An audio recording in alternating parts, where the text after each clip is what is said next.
I've been trying to make this video for a long time now, and if I don't stick with this take, then I'm not gonna make it.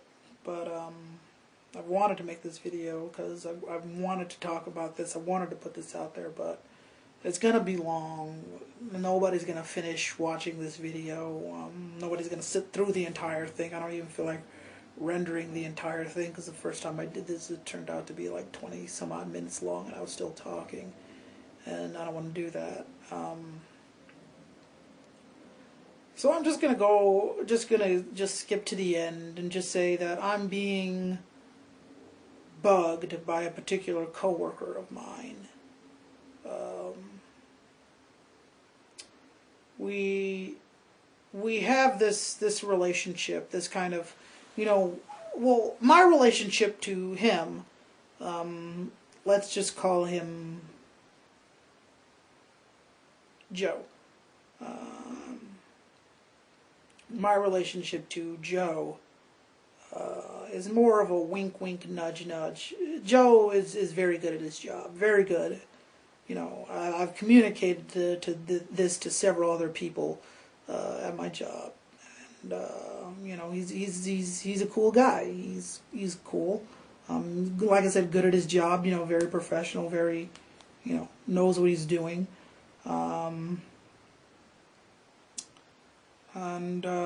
But so he's like Michael Jordan, essentially of our job. He would be Jordan, and imagine, if you will, if Jordan's on the Chicago Bulls and one of the Bulls players is just like, oh, that Michael Jordan, he's a bum. Oh, and everybody bursts out laughing because they know, Michael Jordan's not a bum. He's one of the better players on the team, and it's just, just a guy just giving him a hard time just to give him a hard time. Just like, you rapscallion, Jordan, you bum, just...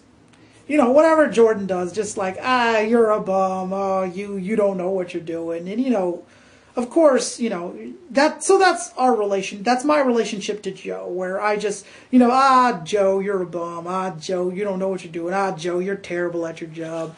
Of course, I don't mean it, and everyone knows I don't mean it, and everyone knows it's not true. It's just obviously not true. So that's my relationship with Joe, where I just kind of go back and forth with him, like, Joe, you're a bum. Joe, you don't know what, Joe, you're terrible at your job, And no one takes me seriously, and I don't take myself seriously, because I don't mean it, I know he's good at his job, But Joe's relationship to me, how this communicates to me, because we've started this back and forth thing a long time ago, based on something that I was unaware of, and ever since then he's kind of used that as a joke against me, that I don't know what I'm talking about, and that was cool because it was predicated on something that I genuinely didn't know. So it was funny because it was partially true that I didn't know a particular piece of information that made me look foolish, or just made me look like I didn't know what I was talking about. So I accepted that, and we kind of went back and forth. Joe, you're a bum. Oh, I'm not listening to you. You don't know what you're talking about. You go, Joe, you're a bum. You're terrible at your job. Oh, you go, you're this, that. And we went back and forth like that, and it was cool. But recently, Joe has started to up the ante in terms of how we respond to each other. He knows that, well, actually he doesn't know, but, well, he's learning, so I guess he knows now. But one of the things that I'm very self-conscious about is my voice. It's been a point of contention for me ever since I want to say I was 20 years old. As a kid you can get away with sounding however the hell you want, but once you're an adult, and your voice hasn't deepened any or anything like that, people take notice. And ironically, and this is just weird, out of the many people I've talked to, black people are always the ones who will mock me for it, or will say I sound like Mickey Mouse directly to my face. And I deal with quite a few, different races of people, different races of children, Asian children, Latino children, Indian children. I guess they would count as Asian, but whatever. And white kids, and none of them has ever said to me or have asked me if I was Mickey Mouse or voiced a certain character on a certain TV show or anything. It's always been black kids or black parents or black girls. It's always been, are you Mickey Mouse, or are you this character on that show, or this, that, the other thing? And that's curious. I've never actually noticed that before, but it's always been, especially younger African American males, like, in the 6th grade and whatnot. They would definitely get those slow, cracking, mocking smiles that you're the butt of a joke. And I would confirm this when they would, say, hey, you sound like Mickey Mouse, or you sound like X, Y, and Z, or why you talk like that, that sort of thing. So, but it's never been anyone not black who's ever said that to me. Weird. So my voice is something that I'm very self-conscious about. Very self-conscious about, because I've been dragged down, held back, and embarrassed by this thing. And that's true in many aspects. That's true in this aspect now, because a lot of you will just turn this video off because you can't stand the sound of my voice. And a lot of people have communicated that to me, where they like what I'm saying, but they can't sit through an entire video because of my voice. And so whatever. But so this coworker Joe, oftentimes he will get behind the mic and he will start talking like this, and he will say, I'm doing the Hugo voice, and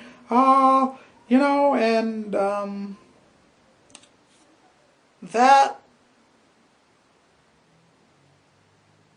I definitely could have done without. But worse than that, he will... one of the particular times where he was doing the Hugo voice, and he was talking like this on the microphone, and, just playing around. One of my coworkers came up to me, and she's like, Hugo, why were you talking on the microphone? What was going on? And Joe happened to be within earshot of that conversation. He just burst out laughing. He thought it was the funniest thing ever, that she legitimately thought that was me on the microphone, not him doing a Mickey Mouse impersonation, and she legitimately thought that was me. And he thought that was the most hilarious thing ever, and he's just taken that gag and just ran with it. And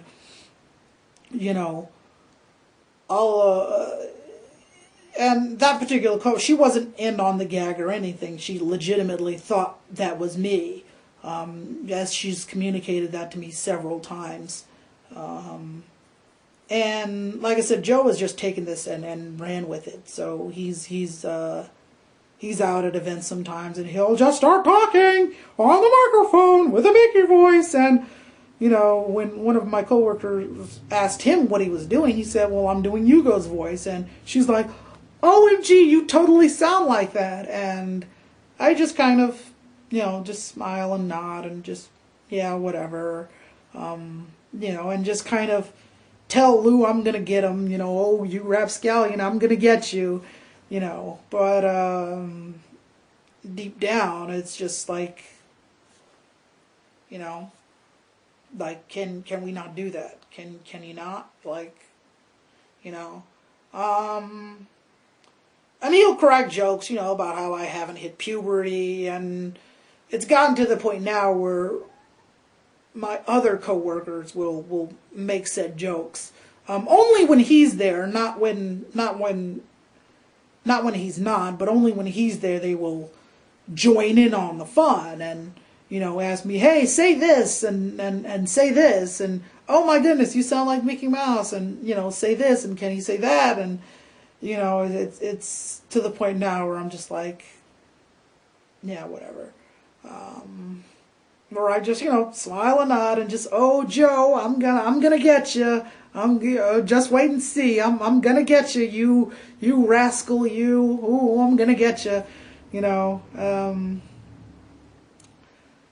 But really, it's like, I've gone a long time without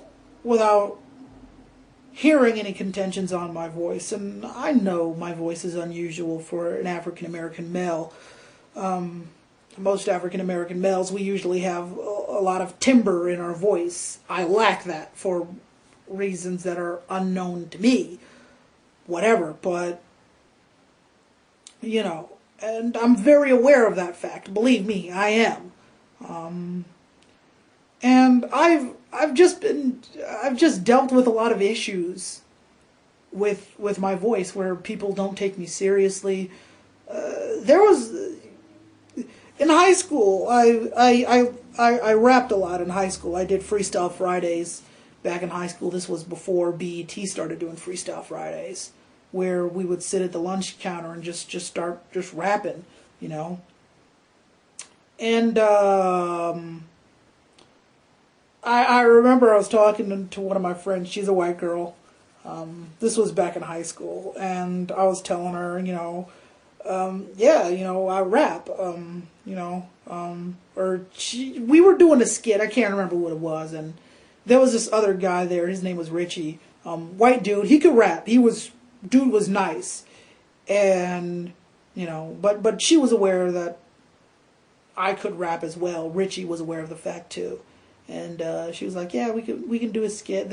She was like, Valley girl, so she's like, "Yeah, we can do a skit or something, and we could put like some rap into it, And I was like, "Yeah, I'll do that." And she's like, "You don't have the accent for it. You don't have the voice for it." And I'm just like, "You're a Valley girl. You don't know jack squat about rap music. Like if you're nice, you're nice. If you can rap, you can rap. Whatever."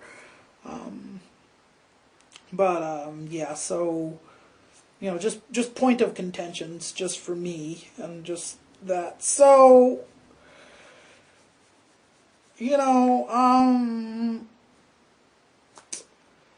just with this particular coworker, I'm debating on whether or not I should tell him, like, "Yo, can you ease up on that? Because that's not cool. You're talking about some real issues that I have, in regards to my voice, and in regards to my self-consciousness about my voice, and you're causing other coworkers to mock me.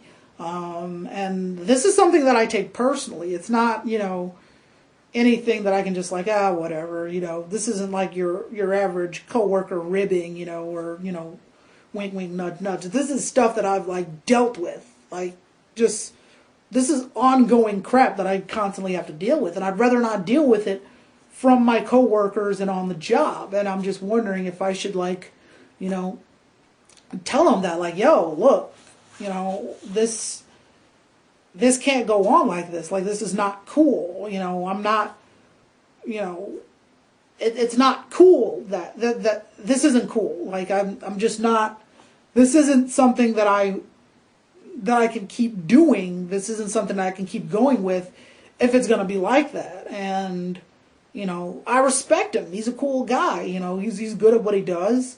And again, my relationship to him is just, wink, wink, nudge, nudge.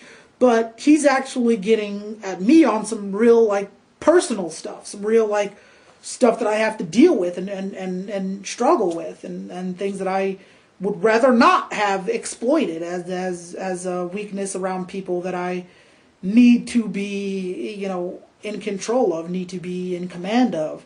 I'd rather have, some kind of personal respect there where I'm not being mocked, and and I'm just wondering if I should communicate that to him, because on one side of it, it could just sound whiny. On another side of it, it could just sound, lame, and, just like, you're a bitch, you're a, you know what. you know, and, but, I mean, I don't want to deal with that. I don't. I'd rather not. And at this point in time, the damage is already done. But it's like I'd rather not, you know, go on with that kind of stigma on me. Because now, you know, at work, I'm a freaking punchline now, you know. Only when he's there, you know, everyone else, you know, when he's not there, it's fine.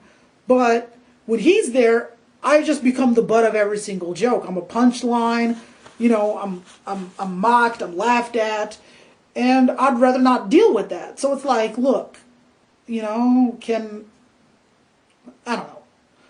For anybody who's like continued to watch at this point in time in the video, I apologize. But let me know what you think in the comments below. If I should, you know, if I should actually, you know, say something about it. Because, and you know what?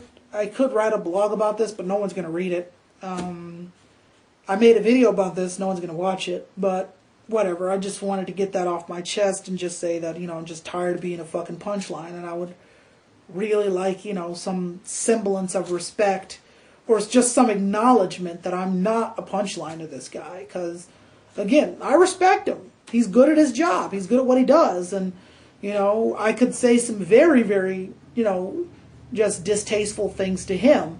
But, you know, I'm a professional. I'm at my job. I'd rather not do that, you know, in that environment. And I'm wondering if I could just, you know, approach him, just, you know, shoot him an email or something. Just say, yo, like, can you stop? Like, can we not do that anymore? Anyway, that's the video I wanted to make. I'll see you guys later. Peace.